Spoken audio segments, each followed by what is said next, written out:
నమస్కారం ఘంటారావానికి స్వాగతం. ముందుగా ప్రధాన అంశాలు. లోక్సభలో నిరసనల మధ్య కొనసాగుతున్న ప్రశ్నోత్తరాలు. పేపర్ లీకేజీ పట్ల కేంద్రం తీరును తప్పుబట్టిన రాహుల్.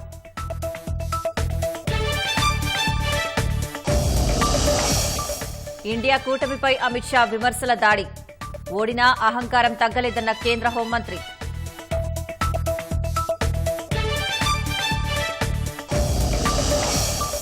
గోదావరి ప్రాణహిత ఉభయ నదుల ఉగ్రరూపం. కాళేశ్వర పుష్కర ఘాట్ల నుంచి స్థానికుల తరలింపు.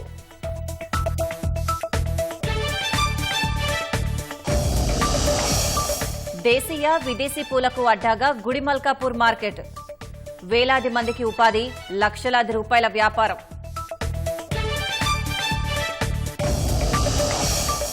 రేసు నుంచి బైడెన్ తప్పుకోవడాన్ని స్వాగతించిన ఒబామా. దేశభక్తుడిగా అమెరికా మాజీ అధ్యక్షుడి అభివర్ణన.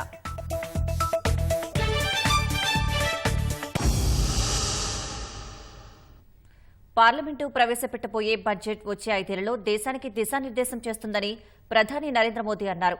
ఈ బడ్జెట్ వికసిత భారత్కు బలమైన పునాది వేస్తుందని మోదీ ఉద్ఘాటించారు. పార్లమెంటు బడ్జెట్ సమావేశాలు ప్రారంభానికి ముందు ఏర్పాటు చేసిన మీడియా సమావేశంలో మాట్లాడిన ప్రధాని తమ ప్రభుత్వం దేశం కోసం పోరాడుతోందని చెప్పారు. 2047 నాటికి వికసిత్ భారత్ పూర్తి చేస్తామని మోదీ తెలిపారు. సవాళ్లను ఎదుర్కొంటూ ముందుకెళ్తామన్న మోదీ ఇచ్చిన హామీలను దశలవారీగా అమలు చేసేందుకు కృషి చేస్తున్నామని తెలిపారు.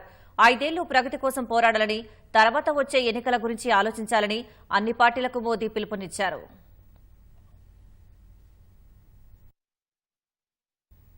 సచివాలయంలో మంత్రి పొన్నం ప్రభాకర్ మీడియాతో మాట్లాడుతున్నారు. ప్రత్యక్ష ప్రసారం ద్వారా చూద్దాం. బడ్జెట్లో తెలంగాణకు న్యాయం జరిగేలా చూడాలని కోరుతా ఉన్నాం. ముఖ్యంగా విభజన హామీలతో పాటుగా హైదరాబాద్ కేంద్రానికి సంబంధించి గతంలో నిధుల కేటాయింపులో 1100 చిల్లర కోట్లు కేటాయించిన ఇంకా దాదాపు 600 కోట్లు రావాల్సి ఉన్నాయి కేంద్రానికి సంబంధించినటువంటి. గతంలో హైదరాబాద్ స్మార్ట్ సిటీ ఉన్నప్పుడు దాన్ని ఆనాడు ముఖ్యమంత్రి కరీంనగర్కు స్మార్ట్ తీసుకుపోయాడు. సంతోషం ఆ జిల్లా బిడ్డగా. కానీ హైదరాబాద్ కూడా ఇంత పెద్ద ఎత్తున మహానగరం పెరుగుతున్నటువంటి మహానగరానికి కేంద్రం నుంచి నిధులు రావచ్చేటువంటి విషయం లోపల 10 సంవత్సరాలుగా అన్యాయం జరిగింది. తెలంగాణకు అన్యాయం జరిగింది. అందులో రాష్ట్ర రాజధానిగా ఇక్కడ కూడా అన్యాయం జరిగింది. కాబట్టి హైదరాబాద్ నుంచి ప్రాతినిధ్యం వహిస్తున్నటువంటి మీరు హైదరాబాద్ నగర అభివృద్ధిని దృష్టిలో పెట్టుకొని, తెలంగాణ అభివృద్ధిని దృష్టిలో పెట్టుకొని తెలంగాణలో ఉన్నటువంటి అన్ని జిల్లాలకు నిధులు కేటాయించే విధంగా తమరి కార్యక్రమము, తమరి బాధ్యత ఉండాలని సందర్భంగా నేను కోరుతా ఉన్నా. అదేవిధంగా గత 10 సంవత్సరాలుగా వృద్ధుల, వికలాంగులకు సంబంధించినటువంటి కేంద్ర ప్రభుత్వం ఇస్తున్నటువంటి నామినల్ పెన్షన్ మారుతున్న కాలానికి అనుగుణంగా ఆ పెన్షన్లకు సంబంధించిన అమౌంట్ కూడా పెంచాల్సిన అవసరం ఉంది. 200, 300 ఇచ్చేది కాదు. ఇవాళ ఈ ప్రభుత్వం పెన్షన్లు ఇస్తా ఉంది. ఇంకా పెన్షన్లు పెంచే విధంగా చర్యలు తీసుకుంటా ఉంది. కాబట్టి వాటన్నిటికి సంబంధించి, అదేవిధంగా ఇండ్లకు సంబంధించి ప్రభుత్వం రేపు ఇండ్ల పేరు ఇల్లు కట్టేటువంటి అంశానికి సంబంధించి కావచ్చు, లేదా ఆహార భద్రతా చట్టం కింద ఇస్తున్నటువంటి కార్యక్రమంలో 10 సంవత్సరాల రేషన్ కార్డులు ఇవ్వలేదు. వాటన్నిటికీ కేంద్రం సంబంధించిన రేషన్ కార్డుల విషయం లోపల జరిగేటువంటి ఏదైతే ప్రజా పంపిణీ వ్యవస్థ ఉందో కేంద్రం నుంచి రావాల్సిన నిధుల విషయం లోపల కూడా ప్రాధాన్యత ఇవ్వాలని సందర్భంగా కోరుతా ఉన్నాం. జిల్లా వ్యాప్తంగా నవోదయ స్కూళ్ళు, తెలంగాణకు సైనిక స్కూలు, రైల్వే కోచ్ ఫ్యాక్టరీ విభజన హామీల్లో భాగంగా బయ్యారం కావచ్చు. అదేవిధంగా ప్రజలు ఇబ్బంది పడుతున్నటువంటి నిత్యావసర వస్తువుల ధరలు, గ్యాస్ తదితర సబ్సిడీ ప్రజలకు అందుబాటులోకి తెచ్చే విధంగా తమరి బడ్జెట్ ఉండాలని ఒక తెలంగాణ సగటు పౌరుడిగా ఆకాంక్షిస్తూ ఉన్నాం. ఈరోజు మిగతా అన్ని కార్యక్రమాల్లో సింగరేణికి సంబంధించి కావచ్చు, లేదా ఇతరత్ర ఈ ఇరిగేషన్ ప్రాజెక్టులకు సంబంధించిన విషయం లోపల ఎక్కడ వీలైతే అక్కడ కేంద్రాన్ని నుంచి నిధులు, గతంలో మీరు ఒక మాట చెప్పినాం, రాష్ట్ర ప్రభుత్వం వాస్తవంగా ప్రధానమంత్రి గారు వచ్చినా ముఖ్యమంత్రి కలిసేవారు కాదు. మేమేంది మాదొక సొంత వ్యవహారం అన్నట్టుగా ప్రజాస్వామికంలో ముఖ్యమంత్రి, ప్రధానమంత్రి, కేంద్ర ప్రభుత్వం, రాష్ట్ర ప్రభుత్వం అనేటువంటి వ్యవహారం ఒకటి ఫెడరల్ సిస్టంలో మనకు రాజ్యాంగంలో రాస్తున్నది. దానికి అనుగుణంగానే ఈరోజు రాష్ట్ర ప్రభుత్వం అన్ని రకాల సానుకూల కార్యక్రమాలు చేయదలుచుకునేది రాజకీయం కాదు. ఇప్పుడు ఎన్నికలు లేవు. రాజకీయాల్లో మళ్ళీ మీ పార్టీ మా పార్టీ కొట్లాడుకుందాం, దానికి సంబంధించిన విషయం వేరు. కానీ ఇవాళ అధికారంలో ఉన్నటువంటి కేంద్ర ప్రభుత్వాన్ని, అధికారంలో ఉన్న రాష్ట్ర ప్రభుత్వం తెలంగాణ అభివృద్ధికి సంబంధించి సహకరించే విధంగా కేంద్రంలో ప్రాతినిధ్యం వహిస్తున్న మంత్రి కిషన్ రెడ్డి గారు, బండి సంజయ్ గారు తప్పకుండా సహకరించాల్సిందిగా ఈ సందర్భంగా కోరుతా ఉన్నాం. అందులో హైదరాబాద్ ఇన్ఛార్జ్ మంత్రిగా మీరు, హైదరాబాద్ నుంచి ప్రాతినిధ్యం వహిస్తున్నటువంటి పార్లమెంటు సభ్యుడిగా, కేంద్ర మంత్రిగా ఈ ప్రాంతానికి అవసరమైనటువంటి, ఎందుకంటే గతంలో టూరిజం మంత్రిగా పనిచేసినారు. కానీ హైదరాబాద్ చారిత్రాత్మకమైనటువంటి నగరం, అనేకమైనటువంటి చారిత్రాత్మకమైనటువంటి టూరిజం ప్లేసులు లేదా పురావస్తు శాఖకు సంబంధించిన అనేకమైనటువంటి చారిత్రాత్మకమైన అంశాలు ఉంటే కూడా మీరెప్పుడు కూడా మీ శాఖ ద్వారా ఎక్కడ కూడా ఒక రూపాయి రాలే. ఇప్పటికైనా శాఖ లేకపోయినా కేంద్ర మంత్రిగా హైదరాబాద్లో ఉన్నటువంటి చారిత్రాత్మక పురావస్తు లేదా ఇతరత్ర ప్రజలకు సంబంధించి టూరిజం రంగంలో ఉపయోగపడే విధంగా హైదరాబాద్ను అభివృద్ధి చేయడానికి ప్రత్యేక నిధులు తీసుకురండి. హైదరాబాద్లో ఉన్న ఉస్మాన్ యూనివర్సిటీ కావచ్చు, ఉస్మానియా హాస్పిటల్ కావచ్చు, గాంధీ హాస్పిటల్ కావచ్చు, జయశంకర్ అగ్రికల్చర్ యూనివర్సిటీ కావచ్చు, కొండా లక్ష్మణ్ బాపూజీ హార్టికల్చర్ యూనివర్సిటీ కావచ్చు, వెటర్నరీ యూనివర్సిటీస్, ఇవన్నీ యూనివర్సిటీస్, వీటన్నిటికి సంబంధించి ప్రత్యేకమైన నిధులు తేవాలని కోరుతా ఉన్నాం. అవేం లేకుండా వాటినే రాష్ట్ర ప్రభుత్వానికి సంబంధించి ఏదో హైదరాబాద్ అనాథ అవుతా ఉందన్నటువంటి హైదరాబాద్ ఇమేజ్ని దెబ్బకొట్టే ప్రయత్నం చేయకండి. మేము రాష్ట్ర ప్రభుత్వం నుంచి ఏదైనా చేయాల్సింది ఉంటే మాకు, ఒకవేళ మేము దాన్ని విస్మరిస్తే మాకు సూచన చేయండి. మా గౌరవ ముఖ్యమంత్రి రేవంత్ రెడ్డి గారి నాయకత్వంలో ఉప ముఖ్యమంత్రి గారు, సహచర మంత్రులందరూ కూడా హైదరాబాద్ బ్రాండ్ ఇమేజ్ కాపాడడానికి అన్ని రకాలుగా చర్యలు తీసుకోవడానికి సిద్ధంగా ఉన్నాం. మేము అడుగుతుంది ఒకటే, గతంలో రాష్ట్ర ప్రభుత్వం సానుకూలంగా లేదన్న నెపంతో 10 సంవత్సరాలు నూతనంగా ఏర్పడ్డ రాష్ట్రం, ఈ దేశంలో 29వ రాష్ట్రం నిర్లక్ష్యానికి గురైంది. 10 సంవత్సరాలుగా ఉన్న కేంద్రంలో ఉన్నటువంటి పార్టీ ఎన్నికలప్పుడు ఉపాధి హామీకి ఇన్ని పైసలు ఇచ్చినాం, ఇండ్లకి ఇన్ని పైసలు ఇచ్చినాం, సంక్షేమానికి ఇన్ని పైసలు ఇచ్చినామని చెప్తా ఉన్నారు. అది ఎవరు కూడా మీ జేబుల నుంచి ఇస్తలేరు. అది ఫెడరల్ సిస్టంలో వాటా. నూతనంగా ఏర్పడ్డ స్టేట్కు మీరేం అదనంగా ఇచ్చారని అడుగుతా ఉన్నాం. 29 రాష్ట్రాలు అన్నింటికి ఇచ్చినట్టుగా లెక్క చేసి ఆ లెక్కని ఇక్కడ చెప్తే, పవర్ పాయింట్ ప్రజెంటేషన్ చేసి చెప్తే అందులో ఒకటి కూడా ప్రత్యేకించి నూతనంగా ఏర్పడ్డ రాష్ట్రం అభివృద్ధికి సంబంధించిన ఒక అంశం కూడా, ఒక పేరా కూడా లేదు. మీరు పవర్ పాయింట్ ప్రజెంటేషన్ చేసినారు.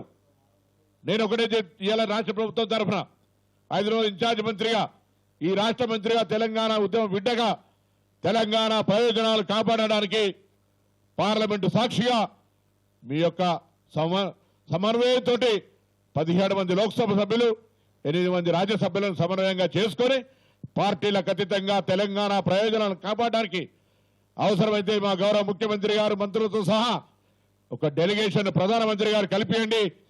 28 రాష్ట్రాల తర్వాత ఏర్పడ్డ 29వ రాష్ట్రంగా 10 సంవత్సరాలుగా నిర్లక్ష్యం జరిగిన ఈ యొక్క రాష్ట్రానికి అదనంగా నిధులు తీసుకొచ్చే విషయం లోపల ప్రధాన భూమిక పాత్ర పోషించాలని గౌరవ మంత్రి గారికి మరొక్కసారి విజ్ఞప్తి చేస్తూ అందరూ కూడా మరొకసారి ఆషాఢ మాస బోనాల శుభాకాంక్షలు.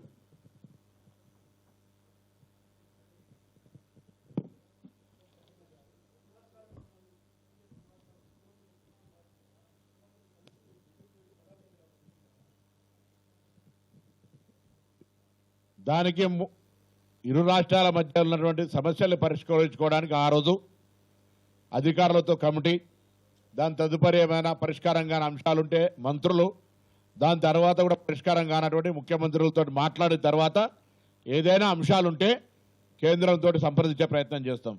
నేరుగా సమాధాన పేద దండ వదిలిపెట్టి అక్కడికిక్కడికి పోయి చేర్చుకునే లేదు.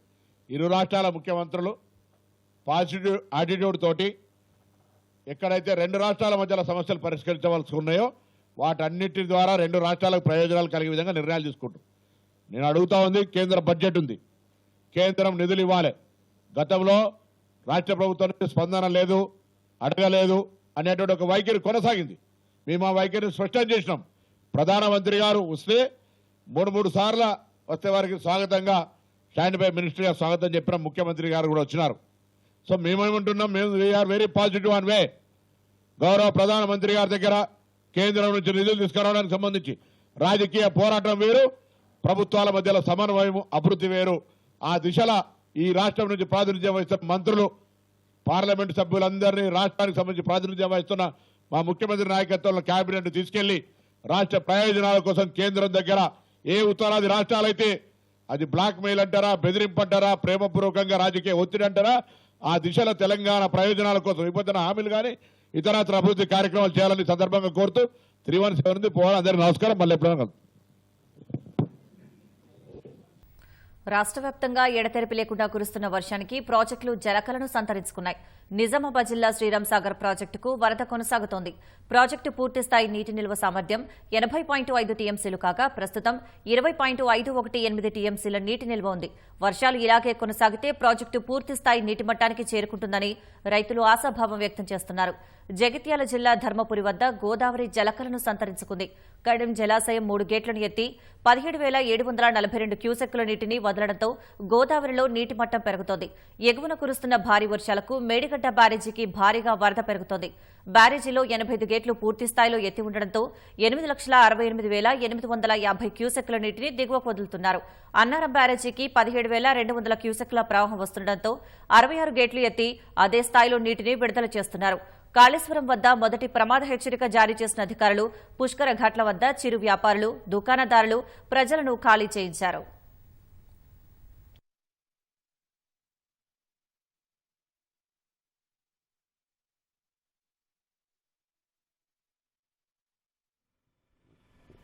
నమస్తే, నేను రవిచంద్ర, ఈటీవీ.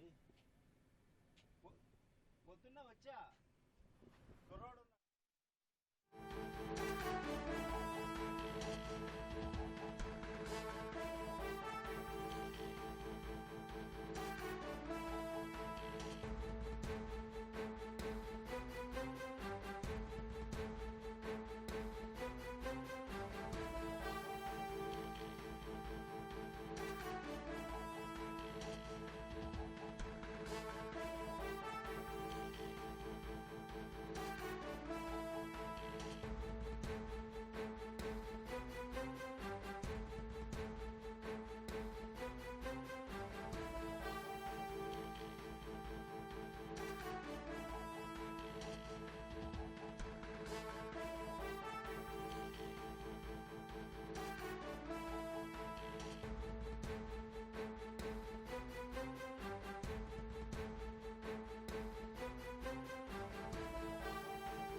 ఏటూరు నాగారంలో గోదావరి ప్రవాహానికి సంబంధించిన తాజా సమాచారం మా ప్రతినిధి రవిచంద్ర ప్రత్యక్ష ప్రసారం ద్వారా అందిస్తారు.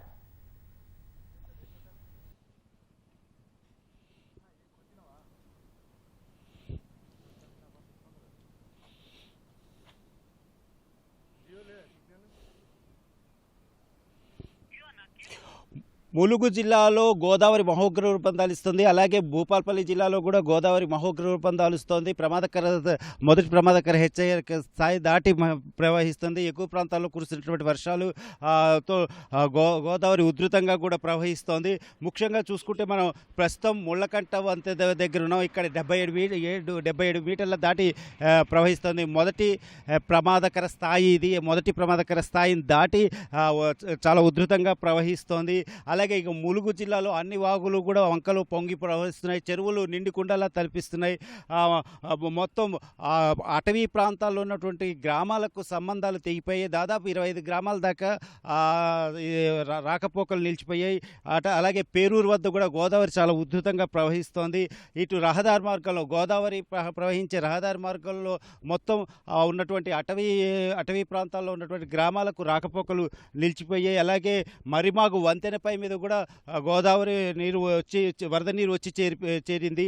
అలాగే ఇక చూస్తే వాజేడు మండలంలో టేకుపల్లి వద్ద 123 జాతీయ రహదారి మీద కూడా వరద నీరు వచ్చి చేరింది. దీంతో ఇటు సమీప గ్రామాలకు రాకపోకలు నిలిచిపోయి, మొత్తంగా చూస్తే ఒక 25 గ్రామాలకు రాకపోకలు నిలిచిపోయి, ఇక కాళేశ్వరం వద్ద గోదావరి ఉధృతంగా ప్రవహిస్తోంది, ప్రమాదకర స్థాయి దాటిని ప్రవహిస్తోంది. మేడిగడ్డ బ్యారేజ్ నుంచి 8,68,850 క్యూసెక్ల నీరు దిగువకు విడుదల చేస్తున్నారు.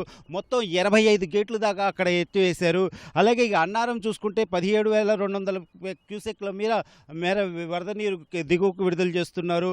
అలాగే ఇక్కడ కాళేశ్వరం పుష్కర్ ఘాట్ త్రివేణి సంగమం పుష్కర్ ఘాట్ వద్ద 103.50 ఎత్తులో మీటర్ల ఎత్తులో గోదావరి వరద ప్రవహిస్తోంది. మొదటి ప్రమాదకర హెచ్చరిక దాటి ప్రవహిస్తుందనే చెప్పాలి. అలాగే పుష్కర్ ఘాట్ల మెట్లను దాటి కూడా ఇటు దుకాణాల వద్దకు వరద నీరు వచ్చేస్తోంది. దీంతో ఆయా ప్రాంతాల దుకాణదారులు ఖాళీ చేయించే ప్రయత్నం చేస్తున్నారు అధికారులు. ఇటు ములుగు జిల్లా అలాగే భూపాలపల్లి జిల్లాలో ఎప్పటికప్పుడు వరద పరిస్థితిని అధికారులు సమీక్షిస్తున్నారు.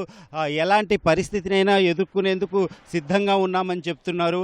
అలాగే మారుమూల అటవీ ప్రాంతాలకు మాత్రం రాకపోకలు నిలిచిపోవడంతో ఇటు జీడి వాగు, దెయ్యాల వాగు తదితర వాగులన్నీ కూడా పొంగి ప్రవహిస్తుండటంతో రాకపోకలు నిలిచిపోవడంతో ప్రజలు ఇబ్బందులు పడుతున్నారు. అలాగే పంచాయతీరాజ్ శాఖ మంత్రి సీతక్క వరద ముప్పు ప్రాంతాల్లో కూడా పర్యటిస్తున్నారు.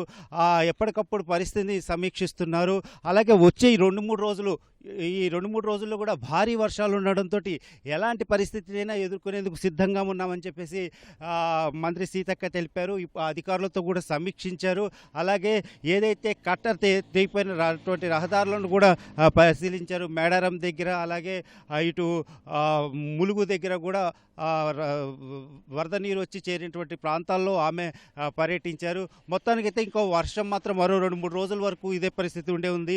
దీంతో రాకపోకలు ఈ గ్రామాలకు కూడా నిలిచిపోయే అవకాశం ఉంది. ముఖ్యంగా గోదావరి ఎగువన అంటే ములుగు ఇటు భూపాలపల్లిలో ప్రస్తుతం అయితే వర్షం లేనప్పటికీ కూడా ఎగువన కురుస్తున్నటువంటి వర్షాల్లో మహారాష్ట్రలో కురుస్తున్నటువంటి వర్షాలతో గోదావరి మాత్రం చాలా ఉగ్రరూపం దాలుస్తోంది. ప్రమాదకర స్థితి దాటి ప్రవహిస్తుండటంతో అధికారులు పూర్తి స్థాయిలో అప్రమత్తమయ్యారు.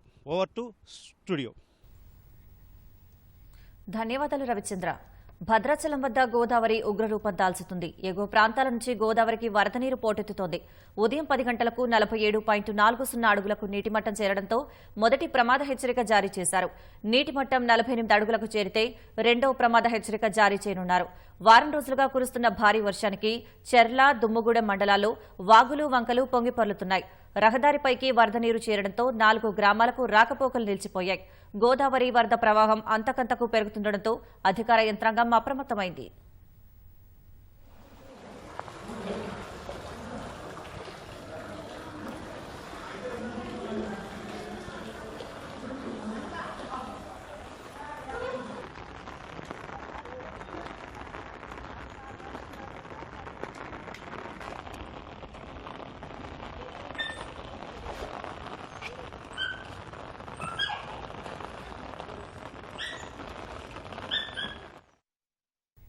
రాష్ట్రంలో వారం రోజులుగా వర్షాలు దంచి కొడుతున్నాయి. కుండపోత వానలతో పాటు ఎగువ ప్రాంతాల్లో కురుస్తున్న వర్షాల దెబ్బకు వాగులు, వంకలు, నదులు ఉప్పొంగి ప్రవహిస్తున్నాయి. వరద ఉధృతికి రహదారులు అనేక చోట్ల తెగిపోయాయి. రాకపోకలకు తీవ్ర అంతరాయం ఏర్పడింది. అత్యవసర పరిస్థితుల్లో తప్ప ప్రజలెవరూ కూడా బయటకు రావద్దని అధికారులు హెచ్చరించారు.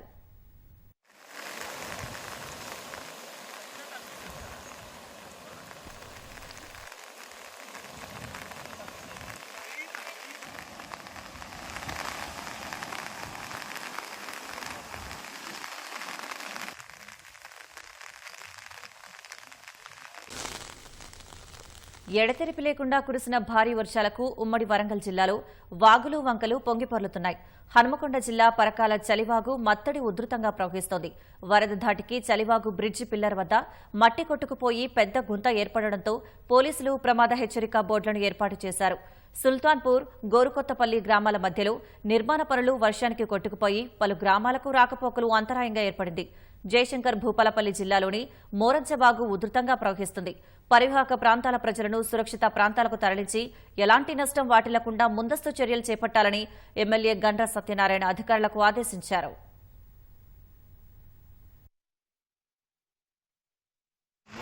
నియోజకవర్గానికి సంబంధించినటువంటి చిర్రకుంట కానీ ఇంకోటి 4 చెరువులు దిగి మోరంచపల్లె ముప్పు ప్రాంతానికి గురైపోయింది.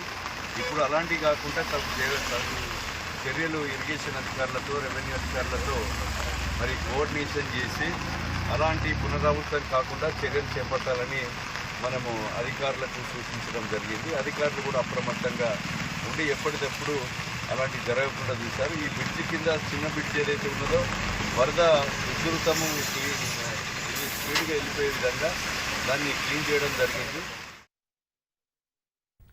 మంచిర్యాల జిల్లా చెన్నూరు నియోజకవర్గ వ్యాప్తంగా ఏకధాటిగా పడుతున్న భారీ వర్షానికి చెరువులు కుంటలు నిండుకున్నాయి. వాగులు వంకలు ఉప్పొంగి ప్రవహిస్తున్నాయి. ఎగువన కురుస్తున్న భారీ వర్షాలకు చెన్నూరు కోటపల్లి మండలాల గుండా ప్రవహించే ప్రాణహిత గోదావరి నదులు పరవళ్లు తొక్కుతున్నాయి. కామారెడ్డి జిల్లా బాన్సువాడ నియోజకవర్గం వ్యాప్తంగా నిన్న రాత్రి కురిసిన భారీ వర్షానికి పంట పొలాలు నీట మునగడంతో రైతన్నలు ఆందోళన వ్యక్తం చేస్తున్నారు. అత్యవసర పరిస్థితుల్లో తప్ప ప్రజలెవరూ కూడా బయటకు రావద్దని అధికారులు హెచ్చరించారు.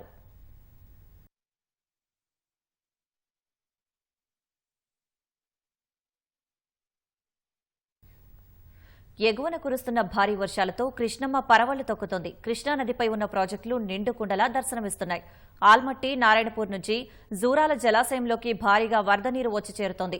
వరద ఉధృతి పెరుగుతుండటంతో జూరాల వద్ద 27 గేట్లు తెరిచి దిగువకు 1,33,497 క్యూసెక్కుల నీటిని శ్రీశైలం నాగార్జున సాగర్ జలాశయాల్లోకి అధికారులు విడుదల చేస్తున్నారు. ప్రాజెక్టు పూర్తి నీటి నిల్వ సామర్థ్యం 9.657 టీఎంసీలు కాగా ప్రస్తుత నీటి నిల్వ 7.115 టీఎంసీలుగా ఉంది.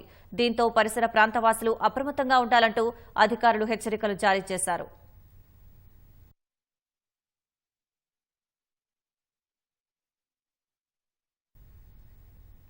జోరు వర్షాలతో ప్రాజెక్టులోకి నీళ్లు చేరుతుంటే సంతోషం వెల్లివిరుస్తుంది. అయితే ఆ ప్రాజెక్టు పరివాహక ప్రాంత ప్రజల్లో మాత్రం ఆందోళన నెలకొంది. ఏ ముప్పు ముంచుకొస్తుందనే భయం వెంటాడుతోంది. ఆసిఫాబాద్ జిల్లాలోని కుమరం భీం ప్రాజెక్టు పరిస్థితి ఇది.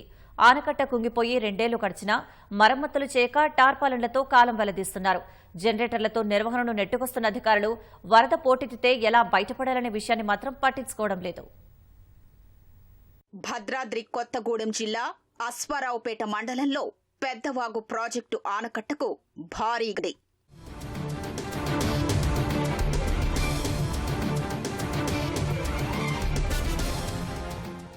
కడెం ప్రాజెక్టు గేటు కొట్టుకుపోవడం, మరోసారి గేట్లు స్తంభించి నీరు ప్రాజెక్టుపై నుంచి పోటెత్తిన ప్రవాహం.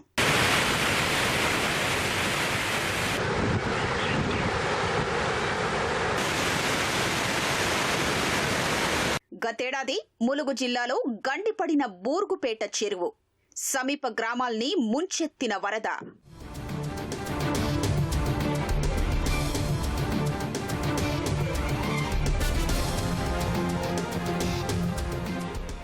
ప్రాజెక్టుల నిర్వహణలో వరుస వైఫల్యాలు కళ్ల ముందు కదులుతున్న నీటిపారుదల శాఖ అధికారులు కళ్లు తెరవడం లేదు. అస్తవ్యస్త నిర్వహణతో ఆసిఫాబాద్ జిల్లాలోని కుమురం భీం ప్రాజెక్టు ప్రమాద ఘంటికలు మోగిస్తోంది.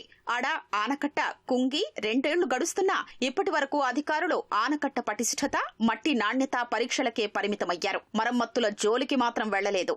వర్షాలతో కట్ట చివరి భాగం కూలుతుండగా పెద్ద టార్పాలిన్ కప్పి మమా అనిపించారు. గత ప్రభుత్వ హయాంలో హడావిడి చేసిన అధికారులు తరువాత పట్టించుకోలేదు. దీంతో ప్రాజెక్టు పరిస్థితి ఇప్పుడు ఆందోళన కలిగిస్తోంది.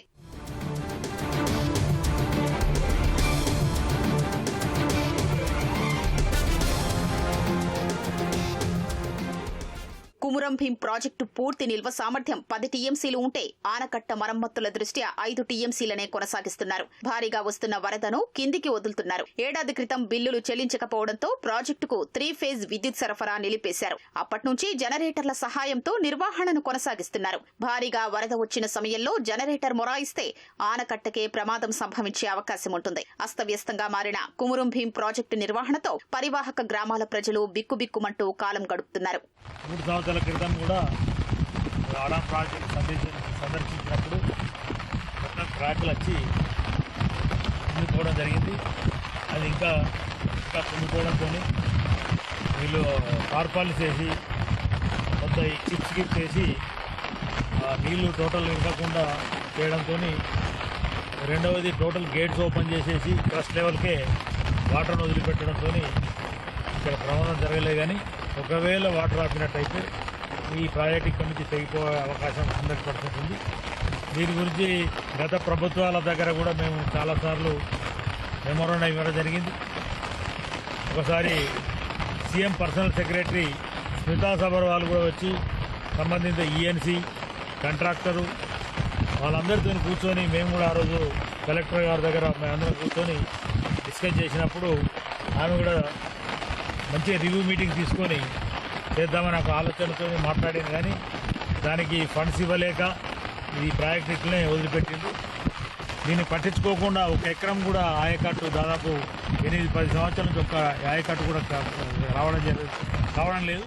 750 కోట్ల రూపాయలతో 45,000 ఎకరాల ఆయకట్టుకు నీరందించే లక్ష్యంతో కుమురం భీం ప్రాజెక్టును నిర్మించారు. అయితే కాలువలు నిర్మాణం పూర్తి కాక ఆయకట్టుకు నీళ్లందడం లేదు. దీనికి తోడు బలహీనంగా మారిన ఆనకట్ట ఆందోళన కలిగిస్తోంది.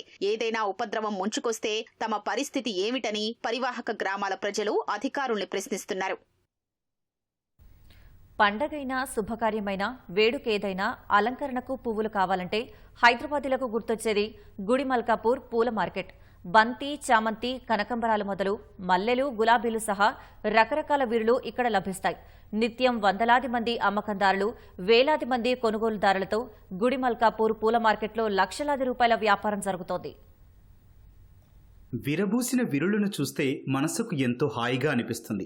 వేడుకేదైనా స్వచ్ఛమైన పూలతో అలంకరణ చేస్తే ఎంతో ఆకర్షణీయంగా ఉంటుంది. మార్కెట్లో ప్లాస్టిక్ డెకరేషన్లు ఎన్ని అందుబాటులో ఉన్నా అసలైన పూలతో చేసిన అలంకరణ ఎంతో ప్రత్యేకం. దీంతో ప్రతి ఒక్కరూ వివాహాలు, పండుగలు, ఉత్సవాలకు విరులనే విరివిగా వాడతారు. భాగ్యనగరంలో దేశీయ, విదేశీ పూలకు చిరునామాగా ఉన్న గుడిమల్కాపూర్ పూల మార్కెట్లో తెల్లవారుజాము నుంచే క్రయ విక్రయాల సందడి మొదలవుతుంది. జిల్లాల నుంచి కూడా ఇక్కడికి వచ్చి కొనుగోలు చేస్తుంటారు. బోనాలు, బతుకమ్మ పండుగ, వినాయక చవితి, దుర్గా నవరాత్రులు ఇలా ప్రత్యేక రోజుల్లో ఈ మార్కెట్లో లక్షల్లో వ్యాపారం జరుగుతుంది.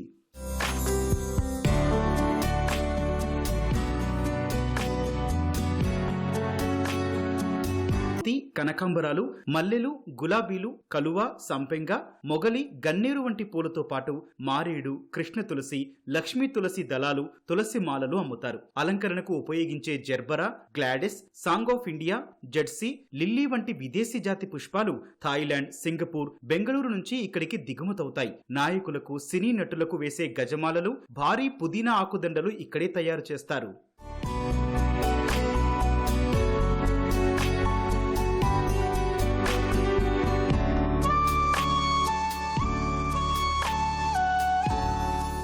లిల్లీ ఫ్లవర్స్ ఇదే డైలీ సప్లై, డెకరేషన్స్, గ్రూప్ ప్రెషన్స్ అండ్ డైలీ సేల్స్ అయితే 50 రూపీస్ ఉంది కిలో.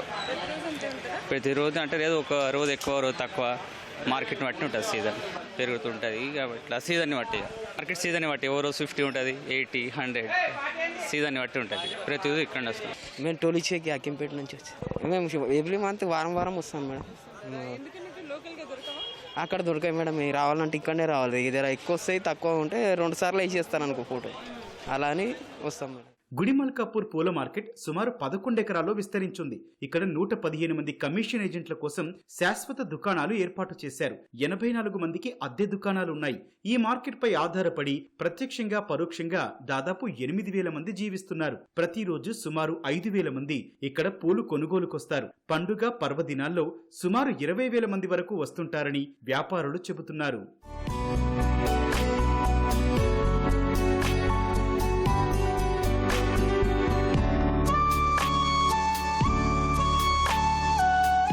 మొన్నటి వరకు చూసుకుంటే అన్సీజన్ ఉండే మేడం. ఎందుకంటే మనకు ఈ పెళ్ళిళ్ళు కానీ, శుభకార్యాలు కానీ, పండుగలు కానీ ఏం లేవు కాబట్టి రేట్స్ అనేవి పూర్తిగా తగ్గుముఖంలో ఉన్నాయి. మనకు తెలంగాణలో లోకల్ చేవెళ్ళ, శంకర్పల్లి, మైనాబాద్, వికారాబాద్, శంషాబాద్, మహేశ్వరం, మళ్ళీ మెదక్, ఈ రంగారెడ్డి చుట్టుపక్కల విలేజెస్, డిస్ట్రిక్ట్స్ నుండి అన్ని పూర్తి గ్రామాల నుండి వస్తాయి. రైతుల దగ్గర వచ్చేసి 4% మేడం. మార్కెట్ ఫీజు వచ్చేసి దాంట్లో 1%. లేదు మేడం, వాళ్ళు 4% తీసుకుంటారు. మనకు మార్కెట్ ఫీజు వచ్చేసి 1% పే చేస్తారు. వాళ్ళు వచ్చిన ఇన్కంలో 1% మనకు మార్కెట్ ఆఫీస్కి ఇన్కమ్ పే చేయాలి వ్యాపారులు మేడం. రైతుల నుండి వాళ్ళు 4% తీసుకుంటారు. ఈ అన్సీజన్ టైంలో వేస్టేజ్ ఎక్కువ ఉండదు మేడం. సీజనల్ టైంలో మామూలుగా చామంతి, బంతి రేట్స్ డౌన్ ఉన్నప్పుడు కానీ ఈ టైగర్ రూబీ, గులాబులు కానీ అవన్నీ వేస్టేజ్ పడిస్తూ ఉంటారు. అప్పుడు దాదాపు 2-3 రోజులకు ఒకసారి 1 to 2 tons అట్లా డంపింగ్ అనేది తీసుకెళ్ళి మన వెజిటేబుల్లో బయోగ్యాస్ ఉంది, దాంట్లో అక్కడ తీసుకెళ్ళి అక్కడ డంపింగ్ చేస్తారు మేడం. అక్కడ దాని ద్వారా బయోగ్యాస్కి యూజ్ చేస్తారు. ఒకరోజు 60 అమ్ముతో, రోజు 10 రూపాయలు అమ్ముతో, రోజు 100 రూపాయలు అమ్ముతో చెప్పలేము. అది మార్కెట్. ఎక్కువ క్వాంటిటీ వస్తే తక్కువ అమ్ముతుంది, తక్కువ అమ్మితే తక్కువ వచ్చిందనుకో ఎక్కువ అమ్ముతుంది. ఏం లేదు, ఎవరి ఇష్టం వాళ్ళు అమ్ముకోవచ్చు. ఏ రైతు ఇష్టం, ఆయన 50 అమ్ముతాడు, ఆయన 40 అమ్ముతాడు, ఆయన 30 రూపాయలు కూడా అమ్ముతాడు. గులాబ్ పూలు ఇక్కడ 100-120 అట్లా ఉండదు. గిరాకీ ఎట్లా అడిగితే అట్లా అమ్మేస్తుంటాం. పొద్దున 200 అమ్మేరు, ఇప్పుడు 100కి వచ్చింది. ఇంకా జర తక్కువ కావచ్చు, ఎక్కువ కావచ్చు, ఏం చెప్పనీగా రాదు ఇది బేరం. ఇక్కడ పూలే కాకుండా దండలకు అవసరమైన సామాగ్రి కూడా లభిస్తుంది. అంతేకాకుండా పూలు దండలుగా అల్లే వారికి ఉపాధి లభిస్తుంది. అంతా కలిసి వేలాది మందికి జీవితాలనిస్తోంది ఈ పూల మార్కెట్. రోజు ఇదే పని మాకు. ఇప్పుడు సీజన్ ఉంటేనే వస్తాం, సీజన్ లేకపోతే లేదు. అంటే ఇప్పుడు బంతి మంచిగా ఉంటే కూర్చుతాం, ఒక కింటన్నర అట్లా కూర్చుతాం. లేదంటే 50 కిలోలు 60 కిలోలు కుచ్చి వెళ్ళిపోతాం. 10 కిలో 10 రూపాయలు. సీజన్ పట్టే ఉంటుంది, పండగల్లో వస్తుంది కదా, సీజన్ పట్టే ఉంటుంది. ఇప్పుడు వస్తుంది కదా శ్రావణ మాసం నుంచి దీపావళి, దసరా దాకా ఉంటుంది. సంక్రాంతి తర్వాత మళ్ళీ పెళ్లి సీజన్ వస్తుంది, అప్పుడు మామూలుగా నడుస్తుంది. చిరు వ్యాపారులకు మంచి ఆదాయ వనరుగా, వినియోగదారులకు సరసమైన ధరలకు పూలు లభించే ప్రాంతంగా మారింది ఈ మార్కెట్. రైతులు, దుకాణదారులకు ఇక్కడ వ్యాపారం 3 పువ్వులు 6 కాయలుగా సాగుతోంది.